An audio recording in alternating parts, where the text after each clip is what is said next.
Musisi Ahmad Dhani mendadak menghebohkan publik karena unggahan kontennya menyinggung mantan istrinya, Maya Estianty. Melalui kanal YouTube pribadinya, Senin, 30 Juni 2025, Ahmad Dhani membuat konten video kompilasi menyebut Maya Estianty menyebarkan fitnah dan gibah. Konten tersebut diberi judul, Kompilasi Gibah dan Fitnah Maya Estianty, di saat sudah punya suami.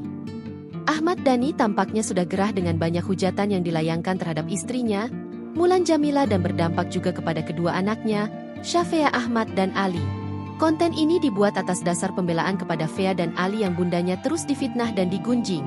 Sebuah keterangan sebagai video yang diunggah Ahmad Dhani, Senin, 30 Juni 2025. Video dengan durasi 24 menit tersebut menampilkan pembicaraan Maya Estianty ketika diundang di beberapa podcast selebriti seperti Ussy Sulistyawati dan Andhika Pratama, hingga Bow William. Ungkapan Maya itu dianggap memfitnah istrinya, Mulan Jameela. Dalam video tersebut, Maya menyebut Mulan memiliki profesionalitas kerja yang baik, tetapi secara personal ia merasa berbeda. Beberapa ungkapan Maya mengenai permasalahannya kala itu kemudian diklaim berbohong atau hoaks oleh Ahmad Dhani.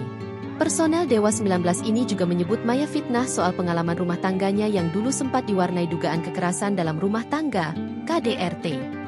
Hal inilah yang membuat Dhani merasa perlu memberikan klarifikasi dengan menuding pernyataan Maya sebagai fitnah terhadap dirinya.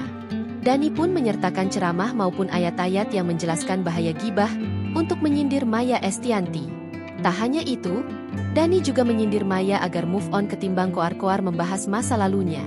Ahmad Dhani mengunggah video tersebut sebagai upaya membela keluarganya yang diklaim kerap mendapatkan cibiran imbas perkataan Maya Estianty. Ahmad Dhani kemudian mengunggah video lawas Dul ketika bertemu dengan Seto Mulyadi atau Kak Seto. Ketiganya dalam wawancara tersebut secara terang-terangan memilih untuk bersama Ahmad Dhani ketika kedua orang tuanya bercerai. Beberapa alasan diungkap oleh El dan Dul, salah satunya Ahmad Dhani kerap menemani ketiga putranya sebelum tidur. Kemudian Ahmad Dhani dikatakan oleh mereka tidak memberikan tekanan kepada putra-putranya. Berbeda dengan Maya yang menurut Dul menyuruh dirinya belajar hingga larut malam. Hingga berita ini ditayangkan, video tersebut telah ditonton lebih dari 182.000 kali dan mendapatkan hampir 11.000 komentar. Download Tribun X sekarang, menghadirkan lokal menjadi Indonesia.